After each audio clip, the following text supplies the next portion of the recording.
তো এই টেবিলটাকে এই সাইডে নিয়ে এসেছি আর মাম্মার আলমারিটাকে এই পাশে রেখেছি। তো এই টেবিলটা আজকে একটু গোছাবো। তো মাম্মাকে চান টান করে দিয়েছি, ও এখন একটুখানি খেলছে। তো আমি ভাবলাম এই ফাঁকে এই টেবিলটা একটুখানি গুছিয়ে নিই, কারণ মাম্মার বার্থডে চলে এসছে। তো এই রুমটা খুব সুন্দর করে ওর জন্য একটু ডেকোরেশন করবো ভেবেছি। তো শরীরটা ভালো লাগছিল না, না হবে না, এর মধ্যেই করতে হবে, কারণ আর দুদিন বাকি আছে। আর হলটাও অনেকটা গুছিয়ে ফেলেছি। তো এইটা করতে করতে মাম্মাকে এত কান্না শুরু করে দিয়েছে যে ও আর খেলবে না। তারপরে আর পুরোটা করতে ভুলুকে রাখবো, তো পুরোটা হয়নি। উঠে পড়েছিল 24শে ফেব্রুয়ারি আর কাল হলো 25শে ফেব্রুয়ারি। কাল হলো মাম্মার জন্মদিন। তো এখন বাজে রাত 11টা। তো এখন মাম্মা এই ঘুমালো। তো আমি আর ও এখন মাম্মার জন্য কিছু সারপ্রাইজ প্ল্যান করছি। তো সেটারই এখন সব কিছু প্রিপারেশন করব। তো চলো মাম্মার জন্য আমি কী কী অনলাইন থেকে অর্ডার করেছিলাম সাজানোর জন্য সেইগুলো তোমাদেরকে দেখিয়ে দিই। আর কি সারপ্রাইজ ওটা তোমাদেরকে পরে দেখাবো, ঠিক আছে? কারণ এখন খানিকটা করে রাখি যাতে ও সকালবেলা ঘুম থেকে উঠলেই সারপ্রাইজটা দেখতে পায়। তো ও তো এখনও ছোটো, অতটা বোঝে না, তবু দেখবো ওর কেমন লাগে, ঠিক আছে? তো চলো। তো এই যেগুলো আমি অনলাইন থেকে অর্ডার করেছিলাম, তো এইগুলো এখন আমরা ফোলাবো। 2 প্যাকেট অর্ডার করেছিলাম আমি। এই যে বার্থডে গার্লের পাপা রেডি হয়ে চলে এসছে, মাম্মা তো ঘুমাচ্ছে।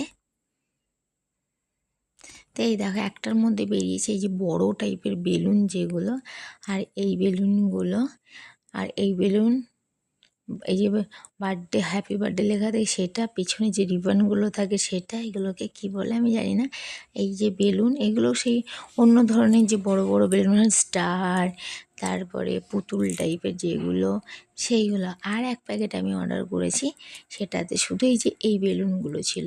তা আমি ঘরে বসে ফোলাচ্ছি, ও বাইরে বসে ফোলাচ্ছে, কারণ ও যেটা দিয়ে বেলুন ফোলাচ্ছিল ওটাতে খুব সাউন্ড হচ্ছিল। তো মাম্মা উঠে পড়েছিল, ওই জন্য হলে বসে ফোলাচ্ছে। এই দেখো যে এখানেও ফোলাচ্ছে। 12টা বেজে গেছিলো আমাদের। তারপরে লাগানোর পর দেখি কিছু ফেটে যাচ্ছে, ওই জন্য আর আমরা ফোলাইনি। একটু ভোরবেলা উঠে এই যে দেখো ফুলিয়েছি, সেগুলো পাপা বলছে লাগিয়ে দিই, কারণ মাম্মা আজকে না ভোরবেলা থেকে বারবার উঠছে, কারণ এক একদিন ও 5টার সময় উঠে পড়ে। আমরা ভেবেছি ওকে যে সারপ্রাইজটা দেবো, যদি উঠে পড়ে আর হবে না, অনেক কষ্টে ঘুম পাড়িয়েছি।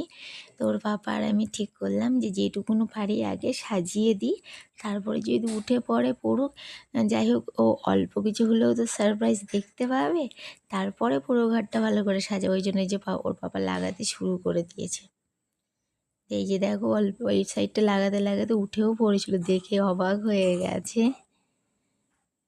ও ভাবছে কি হলো, তো ওনা ধরার চেষ্টা করছে, ওই দেখো হাতটা উঁচু করেছে, আর এই বেলুনটা খুলে পড়ে গেছে ওর হাতে। তা আমার প্রিন্সেস উঠে পড়েছে, ওই দেখো বেলুনটা নিয়ে খেলা করছে। তো ওকে তুলে আমি ফ্রেশ ট্রেশ করিয়ে দিয়ে তারপরে ওর পাপা পুরো ঘরটা বেলুন দিয়ে খুব সুন্দর করে সাজিয়ে দিয়েছে। চলো সেটাও তোমাদেরকে দেখাবো। এখন তো ও শুধু বেলুন নিয়েই খেলা করছিল, তো বেলুনগুলো ফেটে গেলে ভয়ও পাচ্ছিল। এই দেখো এই যে সেই দেখালাম না, ওই যে বড় বড় ওই বেলুনগুলো পেয়েছে। তো এখানে শুয়ে শুয়ে খেলা করতে শুরু করতে আমি বসিয়ে দিয়েছি, ও ফটাকছে শুয়ে পড়েছে। আমি ওর পাপা এইভাবে ঘরটাকে একটুখানি সাজানোর চেষ্টা করেছি, আমার প্রিন্সেসকে একটুখানি সারপ্রাইজ দেওয়ার চেষ্টা করেছি। আমরা দুজনেই চেয়েছিলাম যাতে মাম্মা দেখে একটু হ্যাপি হয়ে যায়। তো ও দেখে মনে হচ্ছে খুব হ্যাপি হয়েছে, ও সকাল থেকে খেলছে। দেখো আমার মাম্মার ফার্স্ট বার্থডে বলে কথা, এই যে আমার মাম্মার ওয়ার্ড্রব। তো চলো তোমাদেরকে পুরো ঘরটাকে একটুখানি দেখিয়ে দিই। আমরা একটুখানি সাজানোর কেমন চেষ্টা করেছি।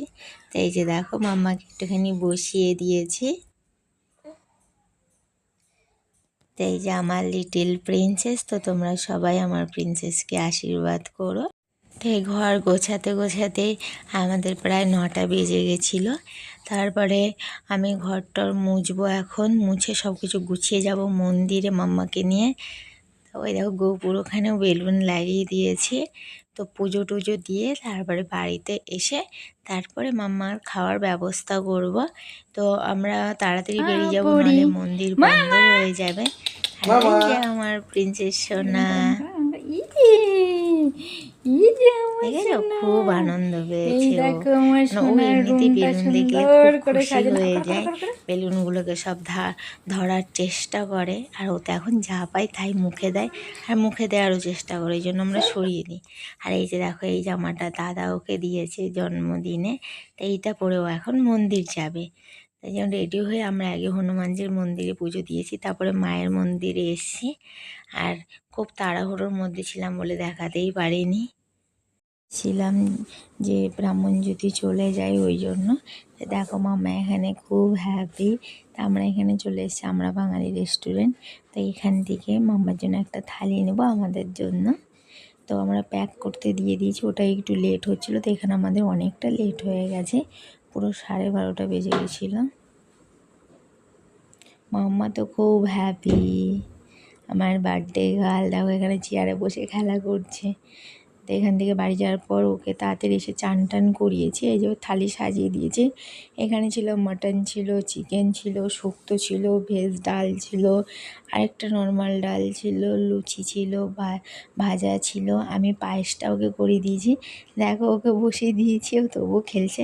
তো এখানে না চান করানোর পর আমি ভেবেছিলাম একটু সাজিয়ে দেবো, ওর একটা নতুন ড্রেস ছিল, কিন্তু ও এত কান্নাকাটি করছিলো, ওর আর ভাল লাগছিলো না, কারণ সকাল থেকে খুব ওকে এদিক ওদিক করা হয়েছে। তারপর ওই জন্য ভাবলাম যে না থাক, আর ওকে কষ্ট দিয়ে লাভ নেই, তো ওকে এইভাবেই বসিয়ে দিয়েছি। তা এখন ওর পাপা হলো ওকে খাইয়ে দিচ্ছে। তো এই সময় প্রায় 1:30 বেজে গেছিলাম। তো মাম্মার খাওয়া গেলে আমি ঘরেও পুজো দিতে পারিনি, কারণ খুব তাড়াহুড়ো করে বেরিয়ে গেছিলাম না। তো এখন আমি ঘরে পুজো দেবো, তারপরে খাওয়া দাওয়া করবো। এই দেখো আমার সোনা খাচ্ছে, তো ওকে একটুখানি পায়েস খাইয়ে দিয়েছে আর একটুখানি সাদা ভাত খাইয়ে দিয়েছে।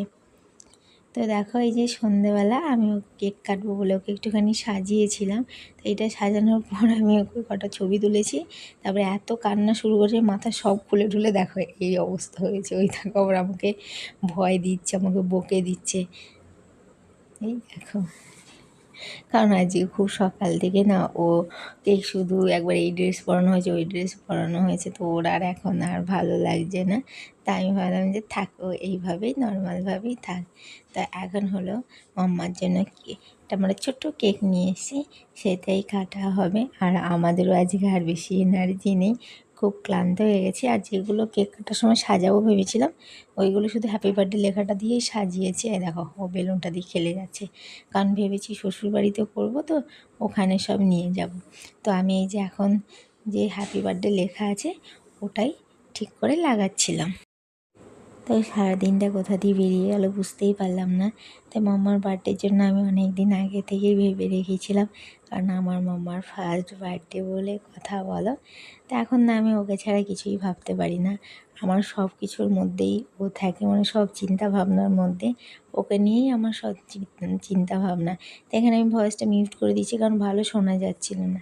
তাই এই দেখো মাম্মা ওর পাপার কোলে বসে বসে, আর ওই যে পিছনে হ্যাপি বার্থডে লেখাটা ঝুলিয়ে দিয়েছে। এই দেখো ওর জন্য পুচকু একটা কেক এনেছি। তো ও চামচটা নিয়েই খেতে শুরু করে দিয়েছে। তো কখন থেকে কেকটাকে ধরার চেষ্টা করছিল, তা আমাদের ইচ্ছে ছিল কেকটা পুরো ওর কাছে দিয়ে দেবো, ও যা করে। তো পরে না কেকটাকে পুরো ধরে খুঁটে খুঁটে পুরো কেকটাকে তুলে দিয়েছিল। তো কেকের মধ্যে যে হলুদ রঙের যে ইয়েটা ছিল ওইটা ওর তোলার খুব ইচ্ছে ছিল, কিন্তু ওটা কেকের সাথে এমনভাবে আটকে গেছে যে ওটা তোলাই যাচ্ছিল না। এই দেখো আমার প্রিন্সেস এখন কেক নিয়ে খেলা করছে। তো চলো এখানে ব্লগটাকে শেষ করছি।